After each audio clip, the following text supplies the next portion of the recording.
Traffic cell के भ्रष्ट GM पर सीएम योगी जी कब होगी सुनवाई? क्या एक युवा की जान सिर्फ आंकड़ा भर है?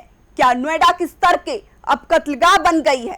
स्वर्गीय युवराज मेहता एक होनहार युवा था जिसकी जिंदगी सड़क की लापरवाही और भ्रष्टाचार की भेंट चढ़ गई। आज पूरा नोएडा पूछ रहा है, नोएडा प्राधिकरण के जीएम सत्यप्रकाश पर माननीय मुख्यमंत्री योगी आदित्यनाथ जी कब कार्रवाई होगी?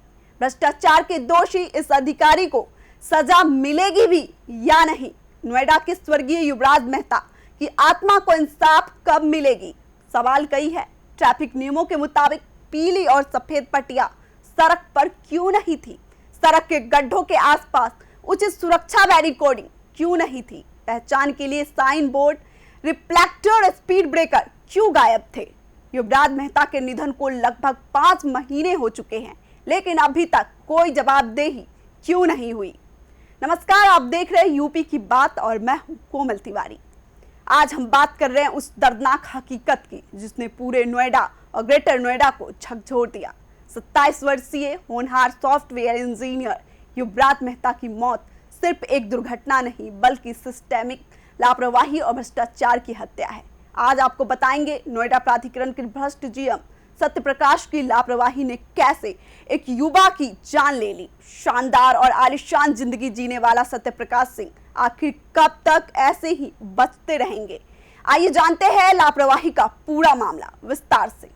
16 जनवरी 2026 की आधी रात ग्रेटर नोएडा सेक्टर 150 में घने कोहरे के बीच युवराज मेहता गुरुग्राम से घर लौट रहे थे।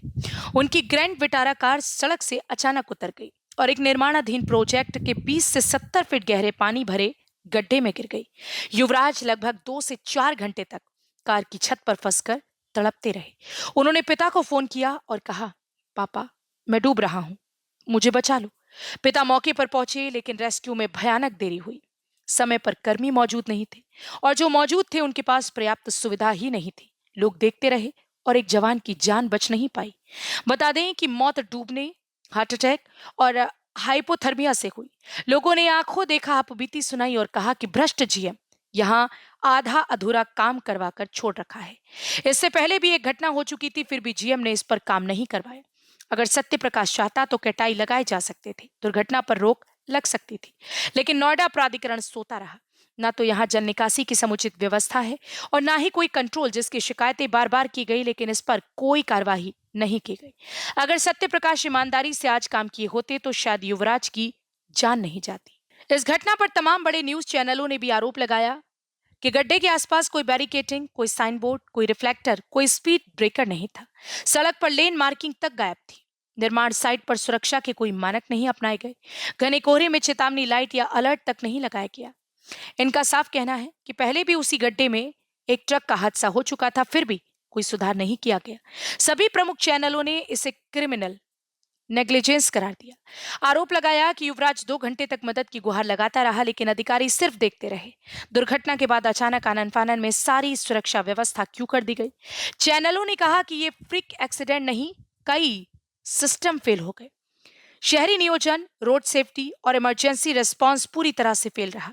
नोएडा अथॉरिटी की ट्रैफिक सेल और सिविल विभाग पर भ्रष्टाचार, अनियमितताओं और घोर लापरवाही के गंभीर आरोप लगाए गए।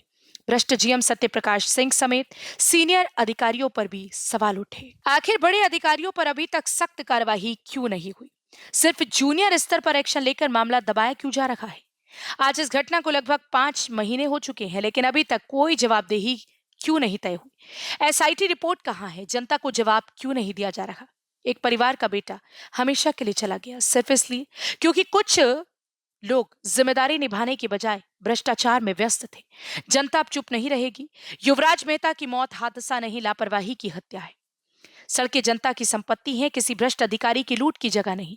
माननीय मुख्यमंत्री योगी आदित्यनाथ जी, आपने भ्रष्टाचार पर जीरो टॉलरेंस की नीति अपनाई है, फिर ट्रैफिक सेल का ये भ्रष्ट जीएम सत्यप्रकाश क्यों बच रहा है? कब तक इंतजार?